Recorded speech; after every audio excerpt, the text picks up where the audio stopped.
Assalamualaikum warahmatullahi wabarakatuh. Alhamdulillahirabbil alamin wa bihi nasta'in ala umuri dunya waddin. Asyhadu an la ilaha illallah Muhammadur Rasulullah. Allahumma shalli ala Muhammad wa ala ali Muhammad. Rabbi shrah li sadri wa yassir li amri wahlul 'uqdatam min lisani yafqahu qawli. Allahumma la sahla illa ma ja'altahu sahla wa anta taj'alul hazna idza syi'ta sahla. Allahumma faqihna fid din wa 'allimna at-ta'wil. Allahumma iftah 'alaina futuhal 'arifin. Ustaz dan ustazah yang dimuliakan oleh Allah Subhanahu wa taala, insyaallah pada pertemuan kali ini kita akan membahas lanjutan tentang bagaimana caranya kita mensucikan pakaian. Jadi ada beberapa materi lagi dalam membersihkan pakaian ini. Nah, jadi ada tinggal 2 sub materi lagi. Sebelum kita masuk kepada materi bagaimana cara kita membersihkan pakaian yang terkena najis di mesin cuci, kita akan membagi dulu tentang macam-macam najis. Kemarin kita sudah membahas najis berdasarkan bagaimana cara kita mensucikannya. Ada yang najis mughalazah, ada yang najis mukhaffafah, dan ada juga najis yang mutawasithah. Kemarin kita sudah bahas semuanya. Dan untuk yang sekarang kita akan membahas tentang najis aini dan najis hukmi dulu. Jadi najis yang terlihat dan najis yang tidak terlihat. Ustaz dan ustazah yang dimuliakan oleh Allah Subhanahu wa taala. Jadi sekarang kita akan membahas najis aini dulu. Najis aini ini adalah najis yang tampak 3 hal. Salah satu dari 3 hal. Yang pertama adalah bentuknya, yang kedua bau rasanya, dan yang ketiga adalah bentuk, rasa, sama baunya. 3, pas. Bentuk, rasa, sama baunya. Jadi kalau misalnya kita mendapatkan baju kita nanti kan nggak ada warnanya, nggak ada rasanya, tapi ada baunya pesing, berarti itu sudah ada kena najisnya. Kemudian yang kedua lagi, kalau yang najis aini ini cara membersihkannya sama dengan yang 3 najis yang kemarin. Kalau misalnya dia dijilat sama wawau, berarti 7 kali. Nah, kan? Tapi kalau misalnya dia najis mutawasithah, yang najis selain dari air kencing bayi, yang belum mencapai usia 2 tahun, yang makannya cuma dari air ASI doang, maka cukup dipercikkan aja. Tapi kalau misalnya dia najis mutawasithah, seperti kencingnya kita terkena kencing, maka gimana cara bersihkannya? Dengan mengalirkan air di atasnya. Nanti kita akan rangkum juga nanti pas di akhir. Kemudian ada yang disebut dengan najis hukmi. Kecepatan, Ustazah? Pelan-pelan ya. Nah, jadi yang pertama adalah najis aini. Najis yang kelihatan bentuknya, rasanya, atau baunya. Jadi cara membersihkannya itu sesuai dengan pelajaran kita di sebelumnya. Dia tergantung dengan najis, macam-macam najisnya. Ketika dia itu najisnya mutawasithah, mughallazah, dan mukhaffafah. Makanya sebelum kita masuk yang ini, kan kita udah bahas yang sebelumnya itu. Itu emang harus paham dulu kita. Selanjutnya, najis hukmi. Najis hukmi ini najis yang nggak kelihatan yang 3 tadi ini. Jadi kita nggak tahu bentuknya, rasanya, sama baunya. Permisalannya gimana? Misalnya ada anak ustazah atau anak ustadz, dia kencing di lantai. Kemudian kita tahu dia tuh kencingnya di sana nih. Kemudian pas kita mau ke belakang, mau ngambil sesuatu, pas kita lihat lagi ternyata udah kering. Udah kering. Dan nggak ada rasa, nggak ada baunya. Dan nggak ada juga bentuknya gitu. Dan nggak mungkin kita cobain, ya kan, rasanya gitu. Maka dalam fikih itu yang tidak perlu dipraktikkan adalah dijilat, itu untuk merasakan. Nah, itu nggak perlu tuh. Jadi kita tahu aja. Maka yang sebelumnya dia itu ada kan bentuknya tadi cair dan ada baunya, Tapi karena gara-gara matahari, kena di ubin kita, jadi dia hilang. Jadi nggak kelihatan. Maka dia menjadi najis hukmi. Terus gimana cara membersihkannya, Ustaz dan Ustazah? Nah, makanya ini terjadi biasanya untuk di Ustaz dan Ustazah ketika kita untuk mensucikan lantai, nah, atau disebut juga dengan fikih lantai. Untuk membersihkan lantai ini, ketika bayi kita atau anak kita misalnya ngompol di lantai gitu, jangan kita langsung pakai pel langsung diusruk-usruk gitu. Kenapa? Karena kemarin kan kita udah belajar najis itu pindah dikarenakan gara-gara basah. Makanya walaupun wawau itu dia najis, tapi dia itu kering, nggak akan memindahkan najisnya ke kita. Kemarin kita udah bahas gitu. Nah, berarti kalau misalnya kita gemes sama anak wawau kan, kemudian kita pegang dia, tapi tangan kita nggak basah dan wawaunya nggak basah, maka nggak akan najis. Tapi kalau misalnya tangan kita najis nih dan wawaunya juga najis, maka berpindahlah najisnya. Sama juga nanti kalau misalnya ada permasalahan, ada wawau nanti masuk ke masjid kita, tapi dia nggak ada bekas basah-basahnya, maka gimana? Nggak akan berpindah najisnya. Makanya dalam permasalahan najis itu, permasalahan intinya adalah apakah dia itu basah atau enggak. Nah, itu perpindahan najis. Makanya nanti kita akan masuk ke fikih mesin cuci, nanti permasalahannya ke sana gitu ya. Nah, kita rangkum dulu ya. Yang fikih lantai tadi, kayaknya kecepatan deh. Harusnya ada layar tembak nih. Oke.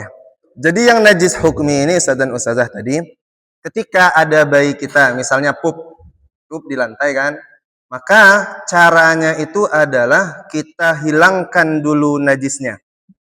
Misalnya dengan kain atau misal dengan tisu sampai benar-benar dia itu hilang. Sampai udah nggak ada lagi bentuknya dan warnanya udah hilang juga. Kemudian kita keringkan dulu, habis itu nih dan dia menjadi najis yang hukmi tadi. Udah nggak kelihatan lagi bentuknya dan udah nggak kelihatan lagi warnanya dan kerasannya. Maka cara membersihkan najis hukmi itu cukup kita alirkan air di atasnya aja. Cukup alirkan air di atasnya, kemudian kita ratain di mana tempat najis itu berada.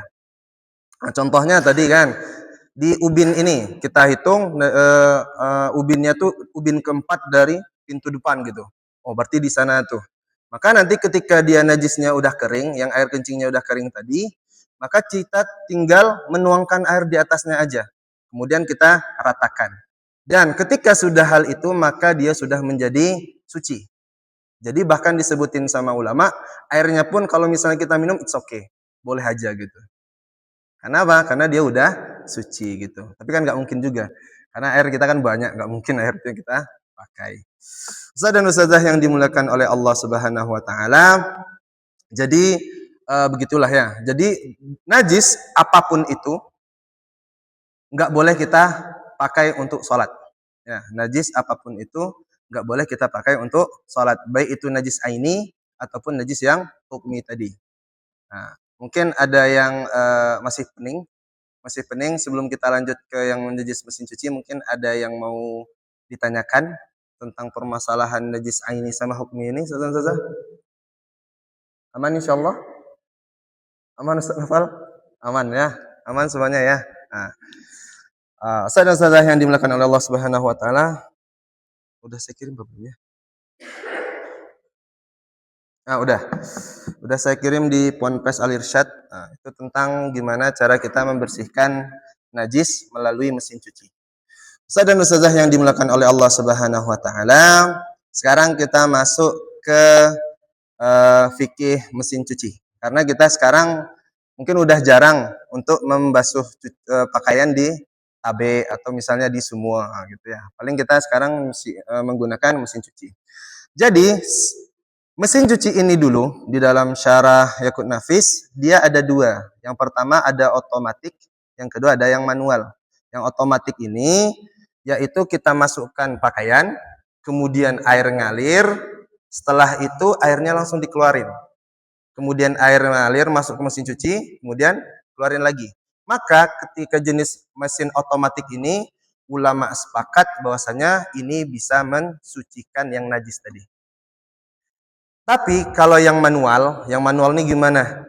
Jadi kita masukkan pakaian, kemudian tuangin air, kemudian baru digoyang-goyangin. Nah, itu yang mesin manual tuh. Dan untuk yang mesin manual ini ulama berbeda pendapat. Tapi kalau yang untuk pendapat arojih di mazhab kita enggak bisa mensucikan. Maka gimana caranya? Nah, ini caranya Ustaz dan Ustazah. Sebelum kita memasukkan mensucikan menyuci dengan mesin cuci, yang pertama itu adalah kita pisahkan dulu mana yang suci, pakaian suci dan mana yang najis. Meskipun dia itu bau, tapi dia tidak terkena najis yang tadi itu, maka dia kan suci itu. Nah, makanya kita pisahkan dulu najisnya dulu. Ada misalnya yang terkena pipis atau misalnya terkena jilatan wawau gitu, maka kita harus pisahkan dulu. Nah, kemudian kalau misalnya ada bentuknya, ada aininya, maka kita hilangkan dulu. Ya, kita hilangkan dulu najis aininya tadi. Misalnya terkena pup bayi. Jangan nanti pas kita masukin kan berubah nanti warnanya baju kita kan. Atau misalnya terkena kencing anak kita nanti. Nanti dia malah terkena semuanya. Jadi yang pertama tuh kita pisahkan dulu mana yang suci dan mana yang najis. Yang najis kalau ada bentuknya kita hilangkan dulu. Nah, seperti pupnya tadi. Kalau misalnya dia udah hilang, nah ini dia. Yang pertama adalah tadi kan. Dan untuk yang kedua, supaya kita mencuci di mesin cuci itu menjadi suci pakaian kita, jangan kita masukkan airnya dulu. Jangan kita masukkan airnya dulu. Karena apa? Kemarin kita bilang, air yang kurang dari 2 kulah, yang 216 liter itu, dengan apa kemarin? 60 cm kali 60 cm kali 60 cm. Nah, karena apa? Karena kan air dia nggak cukup sama dengan 2 kulah. Ketika dia terkena najis, maka airnya pun semuanya menjadi najis. Nah, gitu.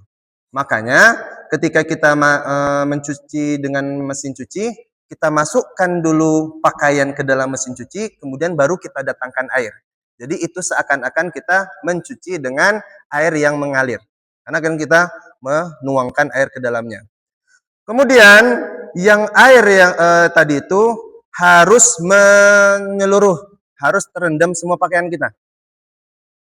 Setelah terendam pakaian kita, habis itu baru kita goyang-goyangin. Kita putar.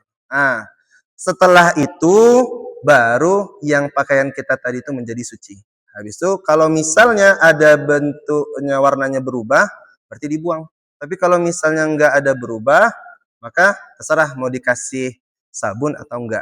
Tapi yang pertama ini jangan dimasukkan sabun dulu.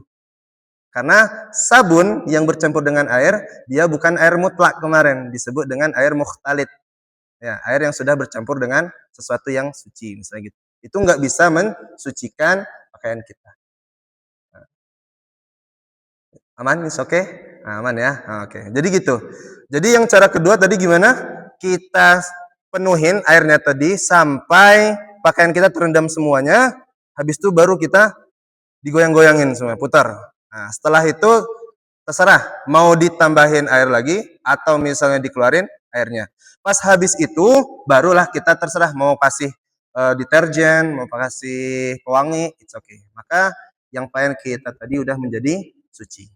Nah, itu caranya bagaimana cara kita membersihkan atau mensucikan pakaian dengan mesin cuci. Ustaz dan Ustazah yang dimuliakan oleh Allah Subhanahu wa taala. Nah, jadi gitulah materi kita untuk hari ini. Nah, to the point aja ya. Jadi yang pertama adalah macam-macam najis. Yang pertama najis aini dan yang kedua adalah najis hukmi. Najis aini itu najis yang tampak kita 3 hal. Salah satu dari 3 hal. Yang pertama bentuknya, yang kedua rasanya, dan yang ketiga adalah baunya. Gimana cara mensucikan najis aini ini? Dengan 3 yang kemarin. Kalau misalnya terlihat, contohnya kalau dia itu najis mukhafafah, air kencing bayi tadi, maka cara mensucikannya cukup dengan memercikkan air. Nah, tapi sekarang kan orang udah punya pakaian yang banyak kan, jadi nggak perlu lagi gitu. Jadi langsung tinggal diganti aja. Yang kedua, najis mughallazah, yaitu yang berasal dari babi sama anjing. Kalau misalnya ada itu, maka 7 kali mencucinya 1 kalinya dengan debu atau dengan tanah ya. Kemudian kalau najis mutawasitoh, itu tergantung tadi. Kalau misalnya najis aini, maka kita hilangkan dulu. Nah, kalau najis aini berarti cukup nanti dialirkan air padanya.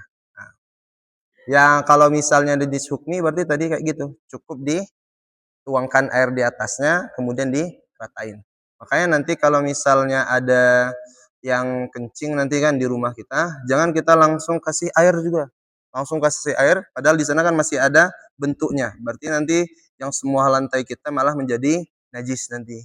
Atau misalnya pupnya bayi, jangan kita langsung siram sama air, enggak. Jadi apa? Caranya supaya tidak kita repot, jadi kita hilangkan dulu pupnya, jadikan dia najis hukmi, habis itu baru kita alirkan air di atasnya, sehingga itu lebih simpel. Nah, gitu caranya. Dan kemudian gimana caranya kita mensucikan pakaian dengan mesin cuci? Nah, gitu caranya ya. Yang pertama gimana? Kita pilih-pilih dulu mana yang ada najisnya dan mana yang tidak ada najisnya. Kalau misalnya ada najisnya, kalau najis ini berarti kita hilangkan dulu supaya nanti pakaian kita enggak berwarna semuanya. Nah, kemudian setelah hilang najisnya tadi, baru kita masukkan ke dalam mesin cuci. Nah, kebanyakan dari kita kan yang manual kan, jadi yang itu aja. Nah, kemudian setelah dia masukin ke dalam mesin cuci, ingat pakaian dulu, bukan air dulu. Pakaian kita masukkan dulu, habis itu baru kita pakai keran atau pakai ember, terserah. Tapi intinya pakaian kita itu terendam semuanya. Nah, setelah itu baru kita goyangkan, kemudian terserah mau dikeluarin atau misalnya masih tetap kita ada airnya. Habis itu baru kita masukkan deterjen atau dengan pewangi. Itu Ustaz dan Ustazah. Sebelum kita masuk lagi ke materi selanjutnya, mungkin ada yang mau menanyakan tentang permasalahan air atau taharah dulu. Karena habis ini kita akan masuk pembahasan tentang emas, yang berkaitan dengan emas semuanya. Ada yang mau ditanyakan Ustazah? Aman? Insyaallah? Insyaallah paham ya? Insyaallah. Nanti soalnya dalam masalah fikih ini emang kita harus benar-benar paham. Karena fikih itu secara bahasa fahmun mutlakon. Paham secara mutlak. Nah, gitu ya. Karena yang berkaitan dengan kehidupan kita sehari-hari juga. Oke. Sekarang kita akan masuk waktu kita 45 ya. 45. Sekarang 35. Kita akan masuk judulnya adalah menambal mangkok atau gelas dengan emas atau dengan perak. Bahasa artinya apa? Kita lihat dulu itunya. Karena materi kita insya Allah hari ini cuma 2 itu aja. Ternyata cepat banget pahamnya. Alhamdulillah. Alhamdulillah. Insya Allah sama Ustaz dan Ustazah pahamnya cepat. Tapi kalau sama itu agak lama gitu. Nah, makanya kita cuma mempersiapkan secara itu 2 ya. Oke. Sekarang kita masuk ke menambal perak, menambal perkakas kita dengan emas atau perak nantinya. Mana yang tahun najib nih? Tahun najib. Tahun najib.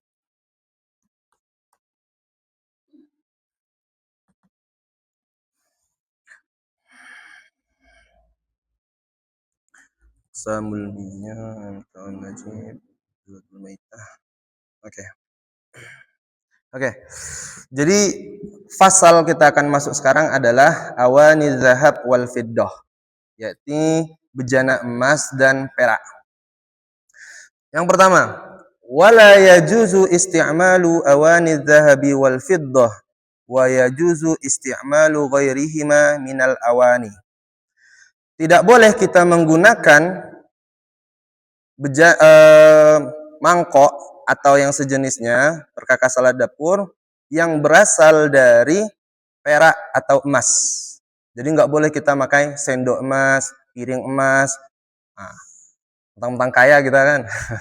Langsung kita pakai. Banyak ameh di rumah, ada 2 kilo kan. Wa yajuzu isti'malu ghairihima minal awani.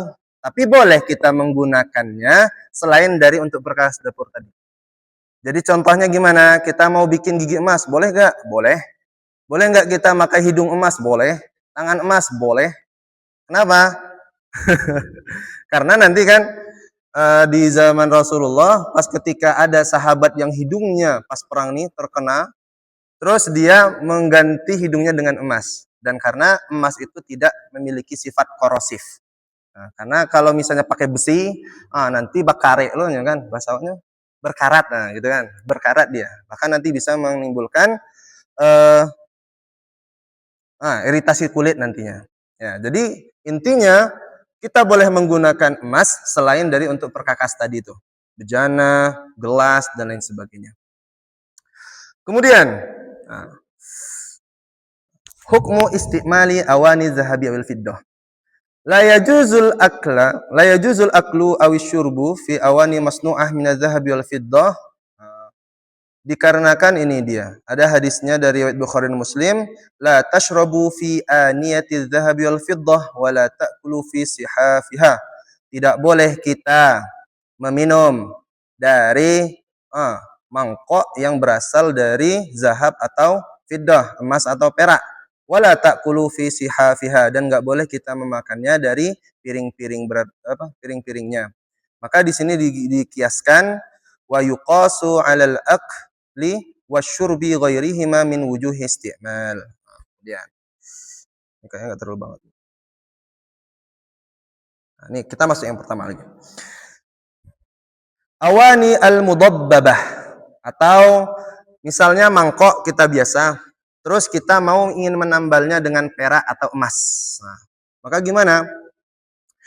Ayyun kasara maudi' minal ina'i fayulhim aw yaj'alu mawdi' kasar. Yang pertama, dabbatu dzahab imma an takuna kabiran li hajatin aw li zinatin. Kalau kita misalnya menambal, misalnya pakai gelas aja deh.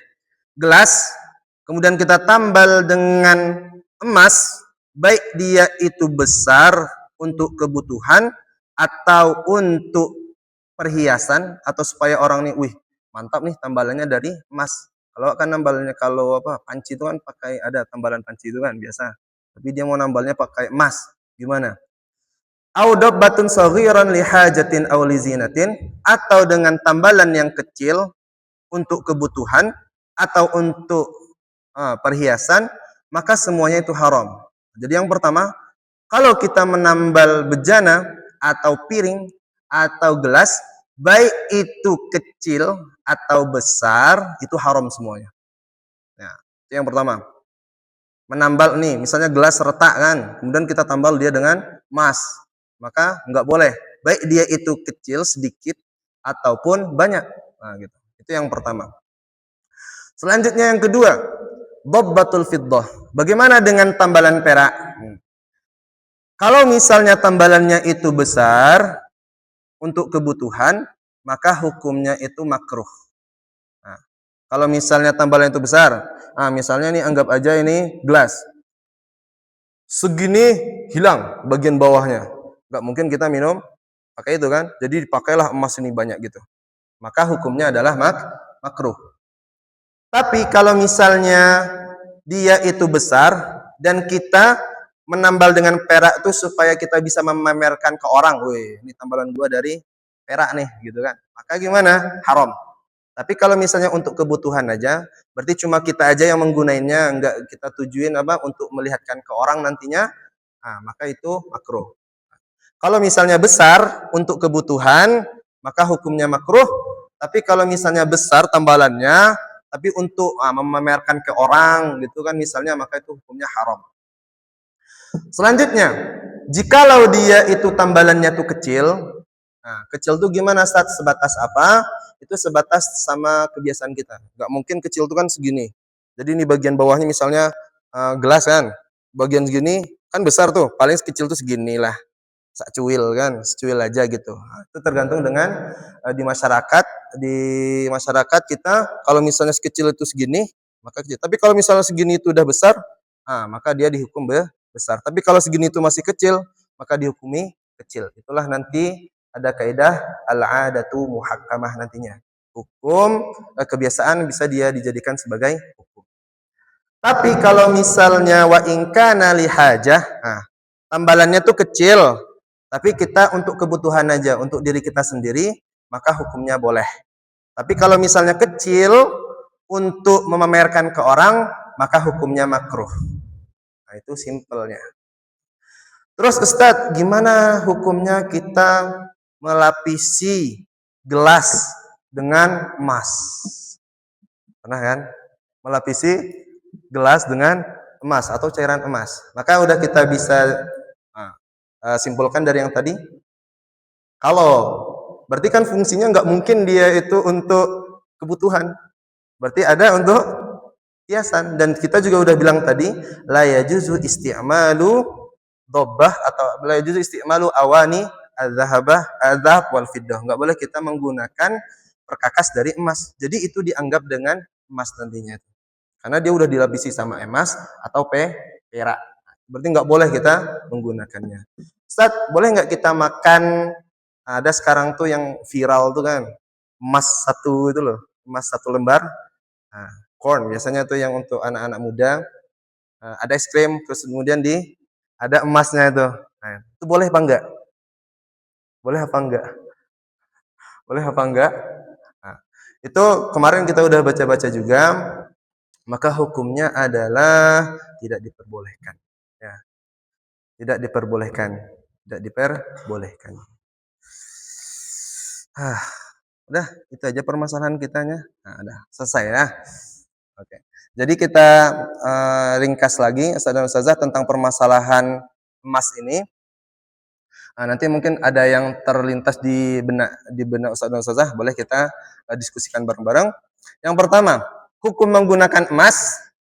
Nah, ini ya, kalau untuk laki-laki kan emang nggak boleh. Untuk laki-laki emang nggak boleh, bagi perempuan boleh. Yang nggak boleh kita menggunakan emas itu untuk bagian perkakas. Untuk bagian perkakas atau kalau untuk perhiasan boleh dan sebagainya.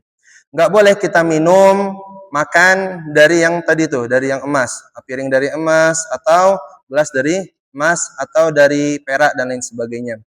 Kemudian untuk hukum tambalan, yang pertama, hukum tambalan atau lapisan dari emas itu semuanya tuh haram, baik itu kecil, besar dan lain sebagainya.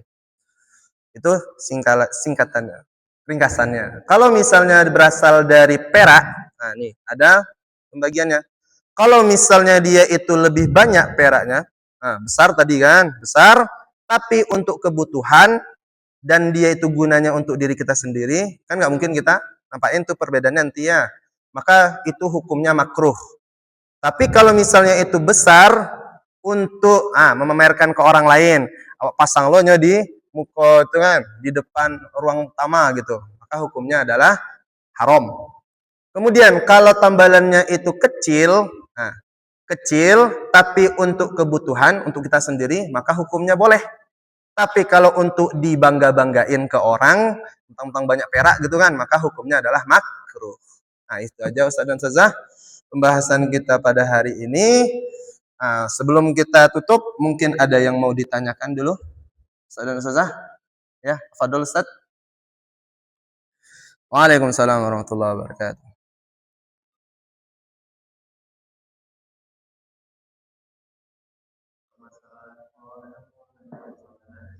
Oh ya, tafadhol.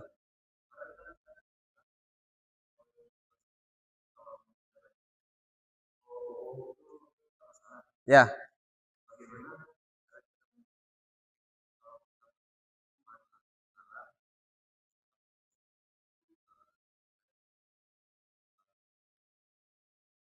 Mm-mm.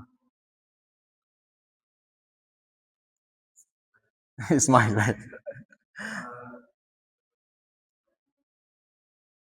Iya, ini kalau di Minang itu kan banyak orang yang berburu, banyak berburu. Di sini kalau kemarin kita udah ngobrol-ngobrol juga sama teman-teman diskusi-diskusi gitu kan. Itu tergantung permasalahan nanti boleh nggak kita pindah mazhab dalam permasalahan ini.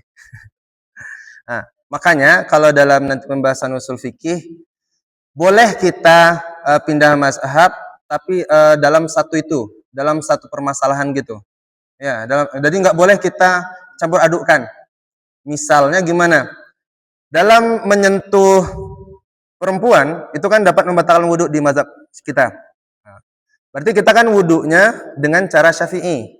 Kalau wudhu dengan cara Syafi'i itu maka yang membatalkannya dengan cara yang Syafi'i juga. Kalau yang cara Syafi'i memegang perempuan atau menyentuh perempuan istri kita nanti hukumnya membatalkan wudhu. Tapi mazhab Syafi'i, mazhab Maliki, Hanafi itu tidak membatalkan wudhu. Nah, jadi nggak boleh kita wudhunya pakai mazhab Syafi'i. Ya kan, mazhab Syafi'i itu berarti kalau kita membasuh itu cukup dengan dialirkan air.